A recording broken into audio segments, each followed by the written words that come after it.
Welcome home to USA Global TV and Radio, a place where dreams take flight, with authentic storytelling, diverse perspectives and meaningful conversations, where global stories unite and bridges are built beyond all borders. Discover world-class education, entertainment, hope and inspiration. Together, we're building bridges worldwide. Subscribe to our channel, USA Global TV. Download our app, USA Global TV. Be our guest or join our team. Visit usaglobaltv.com. Thanks to our founder and executive producer, Dr. Jacqueline Kerbeck. Music score by Yeffy Tang from Cloud Road Music. Voiceover artist Mike Porter. Creative direction by Paul Garcia. USA Global TV and Radio, your home for global connection. All rights reserved. This video and its contents are the exclusive property of USA Global TV and Radio. Unauthorized use, duplication or redistribution in any form is strictly prohibited. USA Global TV and Radio proudly presents The Corner Bookstore, hosted by Red O'Loughlin.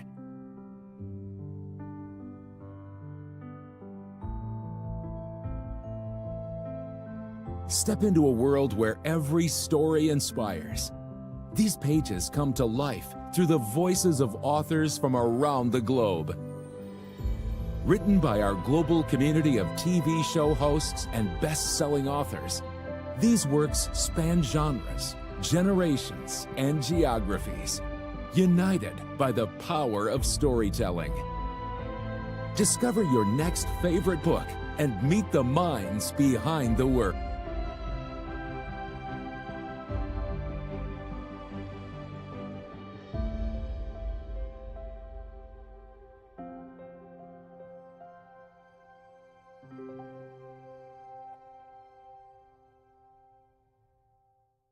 Thursdays, only on USA Global TV and Radio.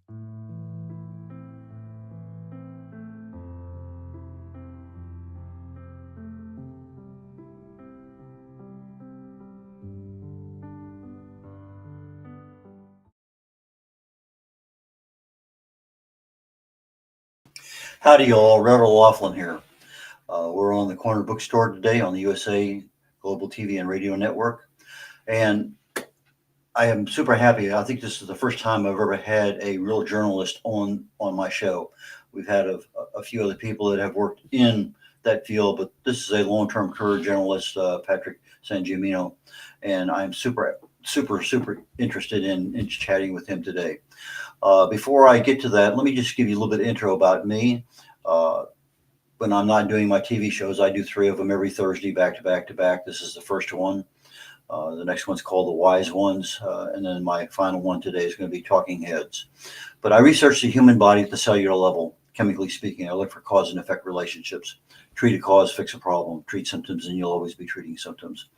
And the problem is with treating symptoms, the cause is still there and it can get worse. But that's what I specialize in. I try to focus on longevity and age-related diseases.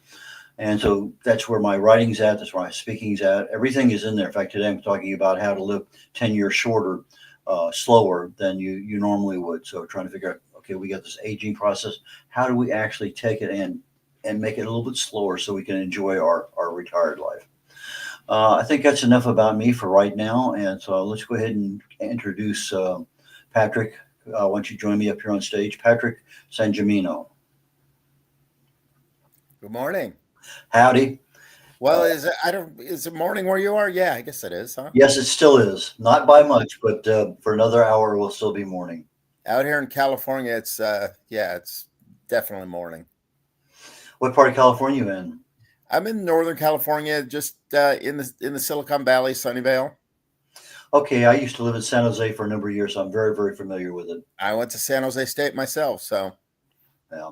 Well, I got out of the Navy from Vietnam, and that was where I ended up for about 7 years while I was trying to figure out what I wanted to do and where I wanted to live. And it was pretty exciting. I worked for National Semiconductor and Memorex down there in that area. Oh, you watched the valley grow up then? I did. It was a totally different world than it is the last trip I made out there 5-10 years ago, whatever it was. It was a little while. It was before COVID. Just a little, huh? Yeah, just a little. Okay. Patrick, tell us a little bit about your career as a journalist, because that really intrigued me, especially the part about the sports journalism. I think most of us guys always have this sports thing, and when you can get up there and shake hands with people and take pictures, etc., that must be a very enviable job at times. You know what? I was a very popular guest at cocktail parties because uh, my wife's friends would always gravitate towards me and want all the scoop and want to know, what I had gotten to do and what I was working on now. So yeah, it was a fun time. I grew up here in Northern California. Um, Went through school and everything, and went to journalism school. I told you San Jose State, and then I had an opportunity to move to the Midwest, Kansas City, to cover the National Football League, which, as you know, being in Houston, football is such a big deal in America, and covered 8 seasons as a beat reporter, and then became a columnist. Had a blast. It was a good time. But you quickly learn as soon as the sheen rubs off a little bit, all jobs are work, and you have to be good at it to maintain. So, it was a job, and it required a lot of the things most jobs require. Just hard work, work ethic, intensity, showing up every day, and being there and being good at it. Okay, so you have a job that obviously you have to write, you have to research, you have to document, you have to get the facts, just the facts, ma'am, as they used to say there in Dragnet many years ago. But you also have to take those facts and compile them into something. I mean, if I'm reading something and if I don't get the gist of it within the first paragraph or two, literally within the first couple, three sentences, I pass and go on. You and I are completely the same. That's the way they taught us to write when we were kids. And now, and you will when you go online and read a story, I find myself wondering why I'm reading this story like 9, 10 paragraphs into the story, and I'm just like, what is the point of this thing? Where are we going? So the game has changed a little bit. The industry changed exponentially. Um, it's a different world now, and I don't think the writing matters as much as it used to, as much as the social media component to it all. Well, I think you're right, because I will generally pick, depending on which news article I'm looking at that I've read before a number of times, I'll almost automatically go to the second paragraph because the first paragraph is restating the title of the article. Yes. Why do I need to reread that? I mean, what's the facts? And then I look at it. Okay, they're telling me three things that are going on. Okay, I go down. I don't see 1, 2, 3. I go down to it's delaying my anticipation. Well, I have time. I got other interests. Let me just go on. I don't need to know those three things right now. In journalism, we have something called the nut graph. Good newspaper writing. The nut graph is basically the meat of the story, and it's got in this one paragraph, it's going to tell you why I need to read this story and what the premise of this story is and what's to come. And if you don't have that within 2 or 3 graphs of the of your first paragraph, chances are we were told you were going to lose your reader. They weren't going to keep going. And that philosophy has changed completely. What caused the change, do you think? I don't know. I think that I think the art of writing is taking a back seat. I sound like an old man right now. I sound like a stay off my lawn type of guy, and how things were so much better in my generation. But I think we were taught far more deliberately growing up, and we had to there was a testing ground before you got to getting a daily byline. You started off at a weekly newspaper, and you learned the ropes of the business. You learned all of that stuff, and you spent 2 to 3 years at a place like that, and then you hoped for your big opportunity to go to a daily. And I know my last couple of years in the business, we were hiring kids straight out of college, and they weren't ready for that, for what we were doing on a daily basis. So it changed the industry completely. I think they don't we don't produce as many journalists because there's not as many media outlets, and so it's just a different world. Well, part of the issue is the headline, and that's a real skill or talent in order to catch somebody's eye, and also make it applicable to what you're actually writing. Absolutely. Because sometimes I'm led astray by that's not what the person's writing about, and so how do you develop a title or for your articles? Right? Because that's going to be important as you get back into writing books. Headline writing is one of those. Generally speaking, if you write the story, you know what the story's about. So your editor writes the headline because if you've done it right, he's going to write a headline, or she's going to write a headline that fits it.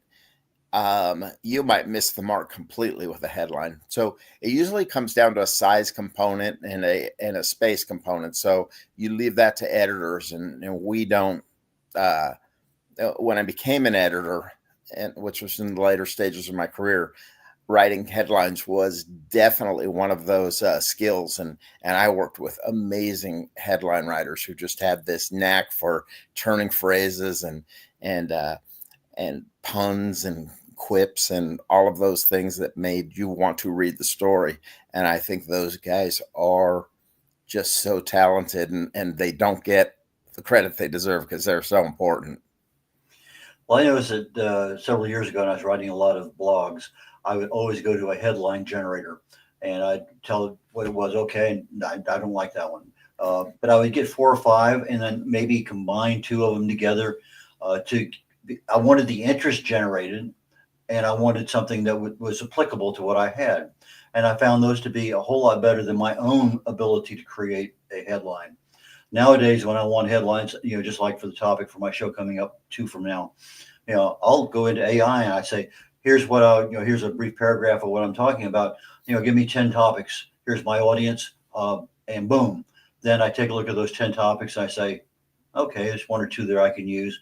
Give me another 10, or whatever I may have, or say focus more on this.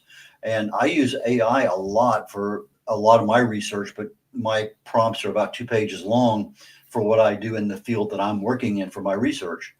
But when I want something, here I get all this. I said, okay, based on everything that's there, give me 10 topic headlines for a presentation, for a blog, for whatever. And AI generates a lot of stuff. It's maybe not exactly what you need, but it certainly gets the juices stimulated. And absolutely, I can take this and that, and I come up with something that I'm happy with. In this new brand of journalism we're talking about, where the online part is so important now, there's something called search engine optimization, which I'm pretty sure you've heard about. You're a very smart man. And it's basically, how do you get more clicks for a story, and how will it find its way higher onto the Google page on a search? And that has changed. That has taken a lot of the creativity out of the headline writing game, because search engine optimization is just a laundry list of all the things you need in a headline. But you have the same thing as an author. We're going to get into that here very, very quickly. But you have keywords that somebody has no idea Patrick exists, but they want to know something about whatever. They put in a search, this different, and maybe your book pops up, maybe it doesn't. But that's part of that search engine when you have your author account and you're starting to put your keywords in, that you're trying to get that search engine to look in your direction a little bit more. And so that's pretty important. And we as authors need that every little bit of help we can get, because that's not our area of expertise. We can write. We may not edit very well. We certainly can't market, most of us. But the one thing that we can do is, what is our real story about, so people can find us. The funniest thing about it is, you talked about headlines and with a book, the last words I wrote in my book was the title, and I labored over it for months after the book was done. Like, what do I call this thing? And that was a challenge, because it just wasn't I wanted something that people would remember. And, that was a challenge for me. Well, I think it's a challenge for all of us because I know when I'm writing, I'll have a draft headline up there. I'll have a rough view in my mind of who I'm writing this to. If it's a bunch of senior retirees, is it a bunch of, football players, whatever it may happen to be. I write sometimes on my Navy experiences as a flyer, aviator. And so depending on who my audience is, I try to focus that is, okay, that's what I'm writing. But I don't really give it the real title until I'm done. And so that's because I don't know what the whole thing's about until I'm actually finished and it's Right. edited. And okay, now I can come in there. I know what I want to present to the audience and my readers anyway. But let's get into you. How you wrote a book here called Dogs Chase Cars. Yes, and that was the last thing I wrote. I told you in the whole book. So that That title, was those about 3 words. 7 months ago, something like that, very recent. It was published in March. The project began the idea for the project came about 7 years ago. And if you'll indulge me, the newspaper industry, as we've been talking about, has been contracting over the years, and it's become there are fewer newspapers, and as a result, fewer journalists. And I watched a few really good friends of mine, really good journalists and salt of the earth people, just get swept up in mass layoffs. And I was thinking, wow, if this could happen to them, it could happen to me too. And it got me thinking about a book project about that. What would I do if this happened to me? And so I about 7 or 8 years ago, I just took down some notes, and then kind of life gets in the way. And my notes got put on the back burner, and I had a health scare a couple of years ago. I had 9 weeks off of work, and I wanted to be really productive in those 9 weeks. And I picked up the book again for the first time, and wrote for about 2 or 3 hours a day. And the end of 9 weeks, I had a book. I had a first draft, I should say. But that was the impetus for the book began 7 or 8 years ago. It was written 2 years ago. And then the real work began, as you know. That second draft is so much harder.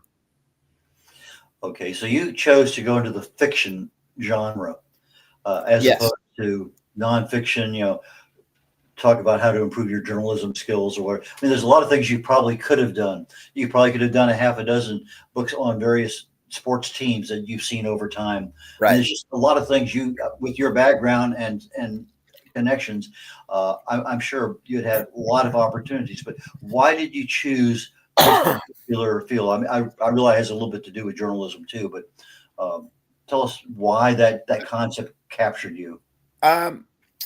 The idea of writing a book, the premise of the book is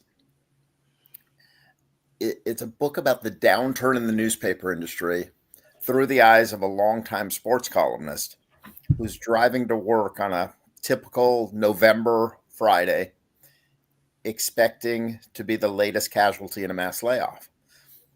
The book takes place over a single day, but it flashes back to the stories he's been afforded to cover, but also the people in his life. It's more of a book about relationships than anything, and the people who helped him to get his career, to launch his career, but also the people that were integral in his life and the relationships that he fostered, but the ones that he allowed to slip away or through a natural attrition and death. There's a father-son component where the father dies and he didn't realize how much his father meant to him till he was gone.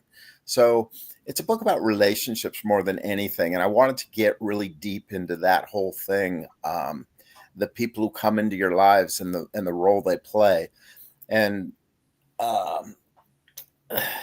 there's kind of a spiritual component to all of this, where those people who come into your lives and walk the path with you, what are they there for? Are they there to deliver a message? Are they there to pass something on to you? Are they there to save your life? Are they there to walk the path forever with you? And that's what you never know. And that's kind of what the book's about. No, you're absolutely right. Many cases we never know, but it is what it is, as they say. Yes. So why don't we go ahead and get a break underway? We about a minute and a half. We'll get those. And when we come back, I'd like to talk about your first experience with the editing of the book. You talked about the second draft was a real wake-up call. So Okay.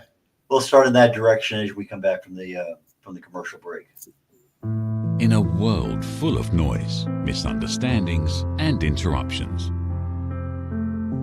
master the art of listening with Dr. Jacqueline Kerbeck. Dr. Jacqueline Kerbeck is the listening mentor of USA Global TV and Radio and the Amazon #1 best-selling author of Mastering the Power of Elevated Listening. Elevate your listening. Elevate your life.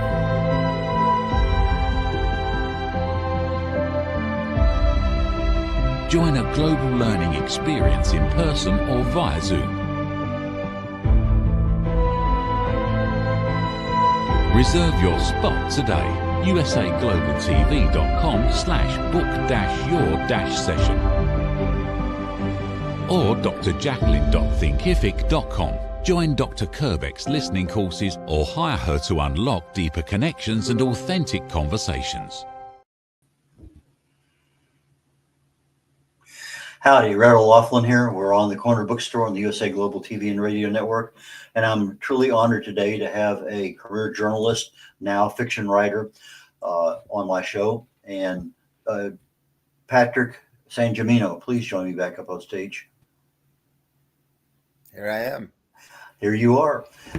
Okay, you got that first thing written, and I'm sure you probably did the spell check and grammar check and all that stuff. It's just probably second nature to you because of all the writing you've done. But when you start getting into a fiction book with a story and a plot and characters and dates and times and locations, that can be an interesting quagmire of things to happen. Tell us what happened with you. It was really interesting because I got the thing done, and I thought journalists are very, we're weirdos in a lot of ways, but I wasn't telling anybody I was writing a book.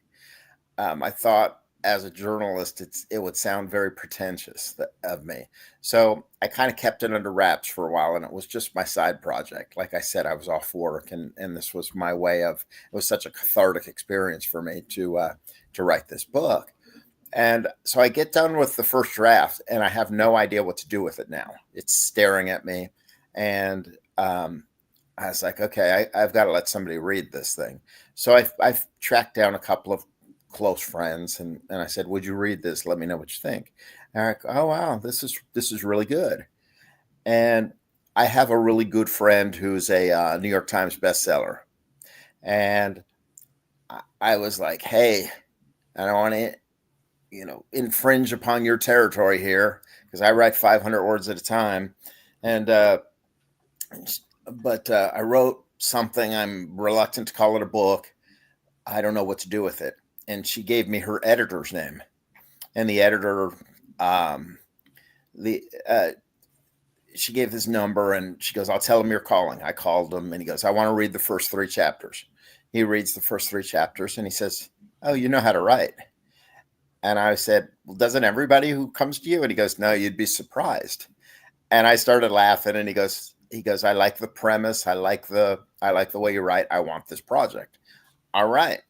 So he reads it over the next 3 months, and he goes, it's a good book, but we got work to do now. And I was thinking, we're done now. It's, I thought he was going to polish it and we were going to be ready to publish at that point.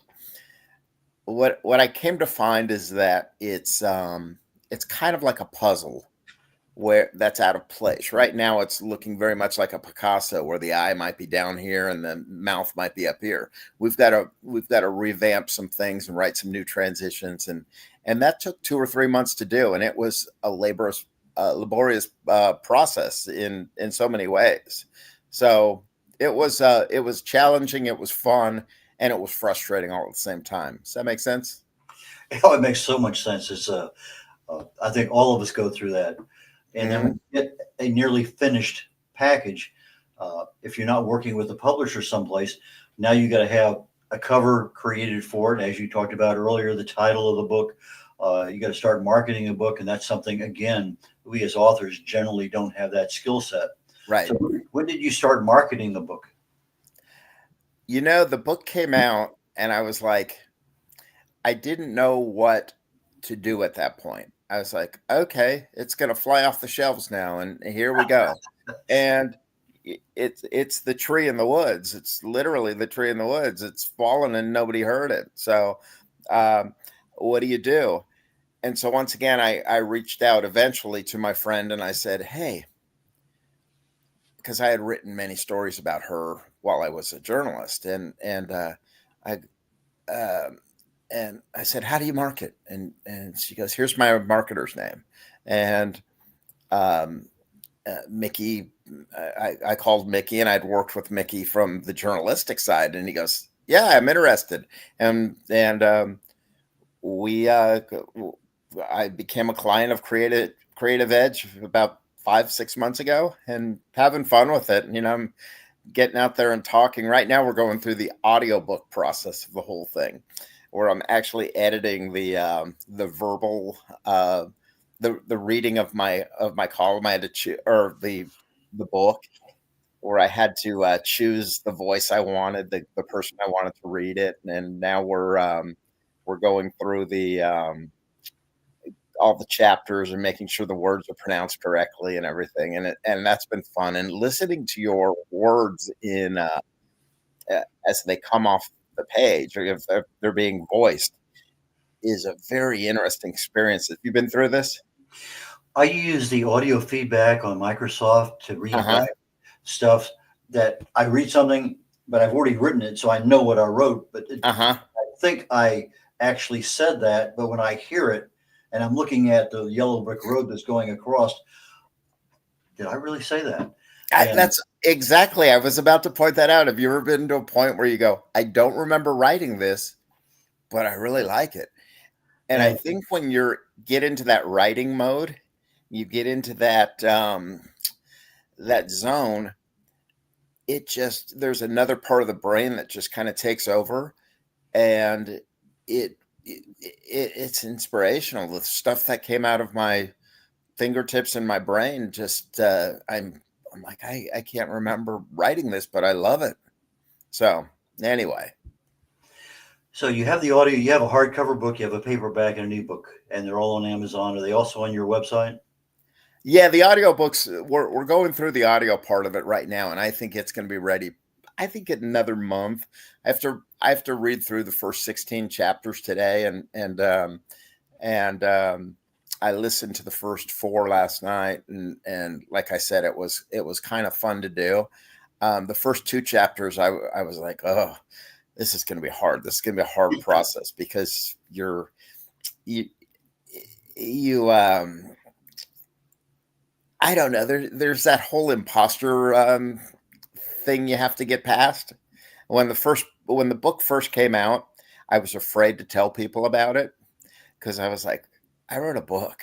Uh, how do I how do I explain this to people? Like, am I really that person who's worthy of writing a book? Because it just seemed like such a big undertaking, and I don't know how to explain this. Do you know what I'm talking about? I have tangential experiences like that, yes.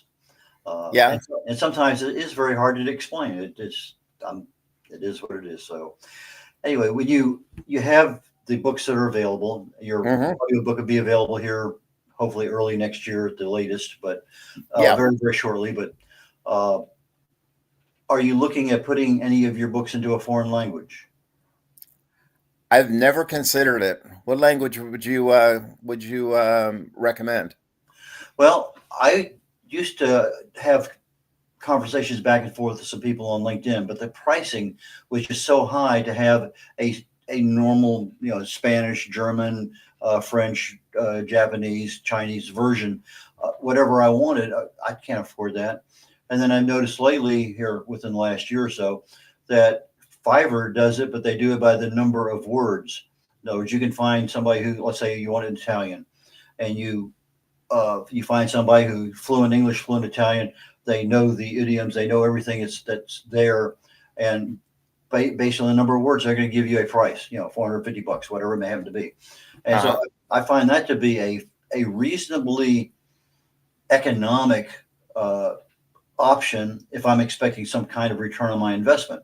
Obviously, I now have to market to a totally new world, but it adds a little bit more credibility. Oh, now my book is available, here, there, and yonder. But of the places that we have here in the United States, probably Spanish is going to be I think the most ideal second language to have your book in.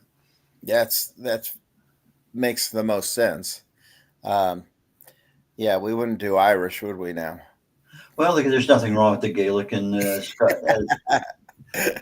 although I think the Irish accent would be kind of fun to listen to for a while.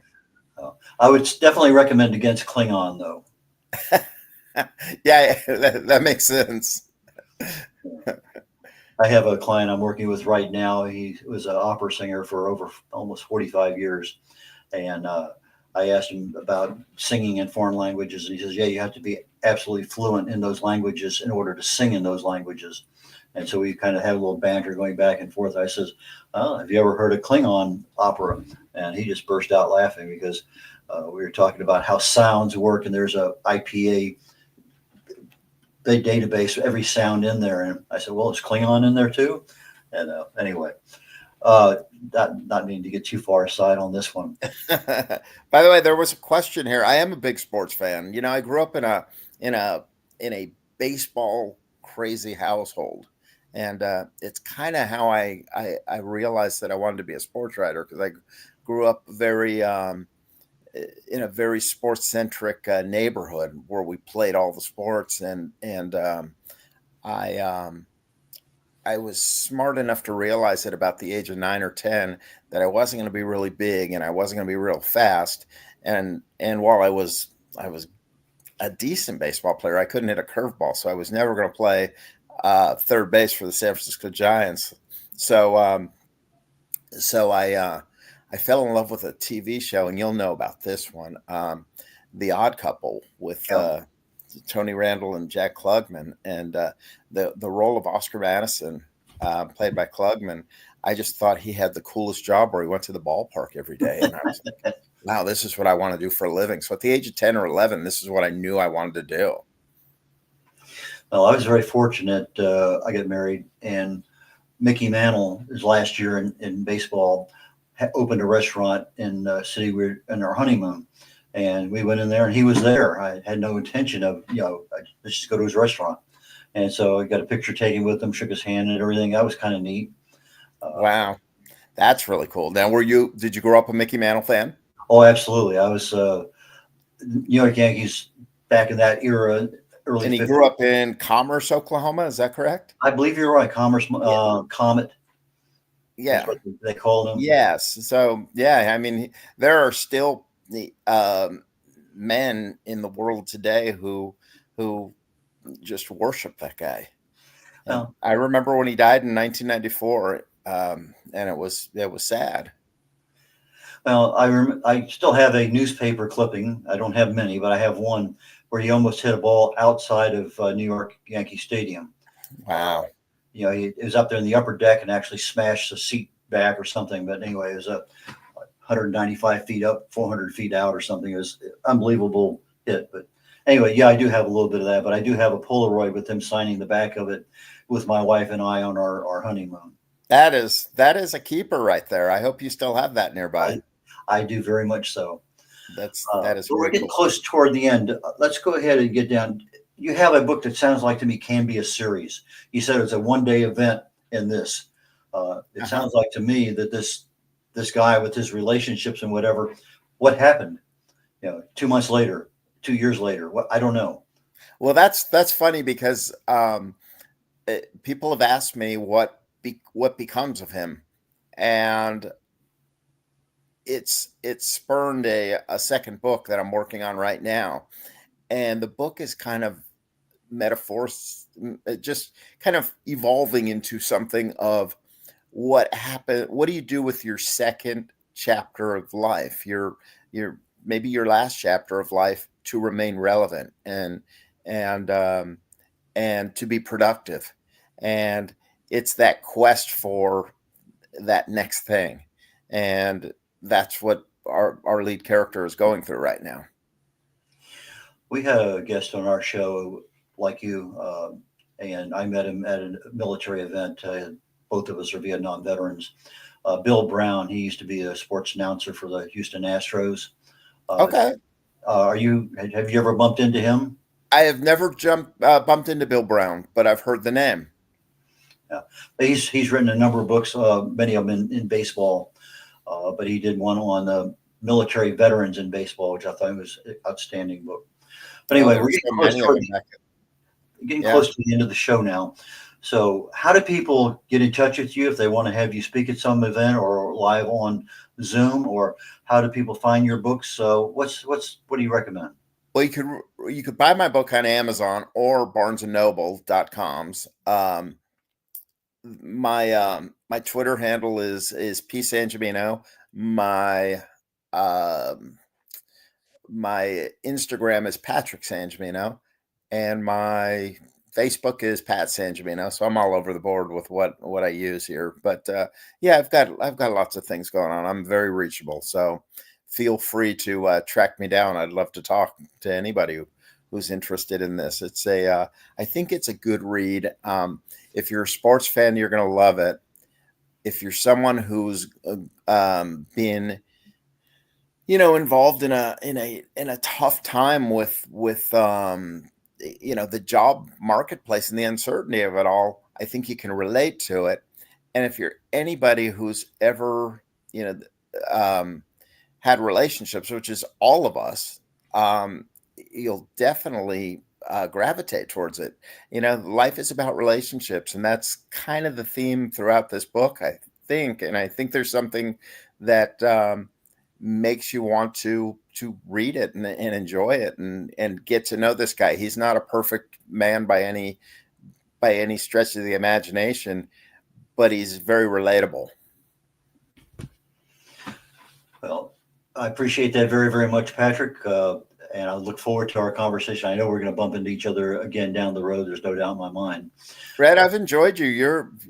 Your story. I want to hear more about your story someday. The question is which one. There's so many of them, but anyway. Well, we'll get started then. Maybe I'll come down to Houston and we'll have a pint or something, and we'll discuss this. I'm sure that's possible, but when that happens, we will figure it all out. Anyway, Patrick, thank you so very, very much. I really and truly enjoyed our time today, and I look forward to our next one. So, Brad, thanks for your time. Take care, sir. Bye. Take care. Red O'Laughlin here. We're concluding the Corner Bookstore on the USA Global TV and Radio Network. My next show starts in about 23 minutes, it looks like. It's called The Wise Ones. And we'll be talking to I don't want to say an accountant. Jocelyn Martinez is an accountant, yes, but she is an entrepreneur. She formed her own company. She has a master in accounting, a very dynamic person. So I'm looking forward to that conversation. For myself, my topic on Talking Heads today is about how do you slow the next 10 years of your life? Slow it down where you're healthier, you're more vibrant, you can do more things. So that's the focus that I have. And it's a show about 40 minutes, rough order of magnitude. And what else do I have? I think I am running out of thoughts for the moment. So Red O'Laughlin signing off here on the Corner Bookstore today. And I look forward to seeing you all next week. Bye now. Ever dreamed of hosting your own TV show, sharing your story with a global audience? Now's your chance to shine. At USA Global TV and Radio, we make it easy for you to create, host, and broadcast your very own TV show. Whether you're a storyteller, entrepreneur, or industry expert, we help you bring your vision to life. With our exclusive interview, live streaming, and podcasting training, you'll gain the skills and confidence to captivate your audience. Our global platform ensures your voice is heard worldwide. Join our community of creators who are already making an impact, one show at a time. Step into the spotlight. Host your own TV show on USA Global TV and Radio. Book your discovery call today at usaglobaltv.com. Copyright 2025 USA Global TV and Radio. All rights reserved. Terms and conditions apply. To learn more, visit usaglobaltv.com. Nestled in the heart of the Blue Ridge Mountains, the Horseshoe Farm has always been more than a destination. It's a living, breathing reflection of community, connection, and transformation. Once a humble family farmstead, it has evolved over the years to become a sanctuary for travelers, seekers, families, and friends alike. Originally reimagined by the Turchin family as an Airbnb property, the farm began its journey into hospitality with simple roots, welcoming guests to experience the beauty and peace of the sacred land. As word spread and the vision deepened, the property organically blossomed into a boutique resort, rooted in the values of slow living, intentional experiences, and the magic of gathering. Today, the Horseshoe Farm is a 90-acre experiential retreat that merges hospitality, wellness, and culinary excellence. It is home to the Stable Spa, the Silo Cookhouse, distinctive lodging options, and a curated calendar of events that nourish mind, body, and spirit. Our guest experience is designed to be both grounding and expansive, where the comforts of luxury meet with the simplicity of nature. At its core, the Horseshoe Farm is about transformation of land, of self, and of community. We are proud of where we've come from. We are confident in who we are today and excited for the road ahead.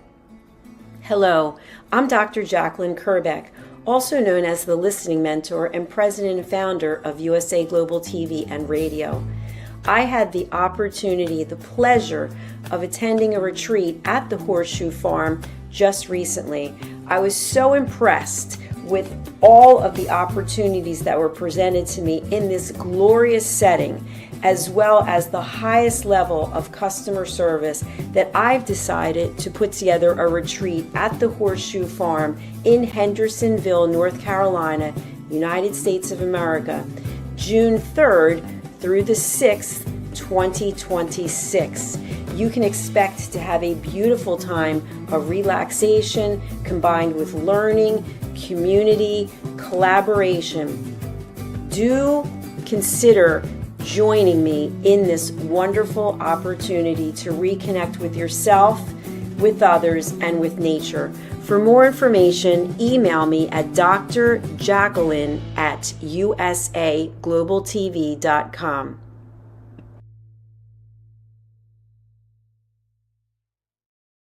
Is it true? Is it kind? Is it necessary? In a world quick to judge, one book dares to reveal the hidden cost of silence. Discover Holy but Harmful, The Silent Sin of Judgment, How Hidden Judgments Destroy Relationships and Damage Lives by Dr. Jacqueline Kerbeck.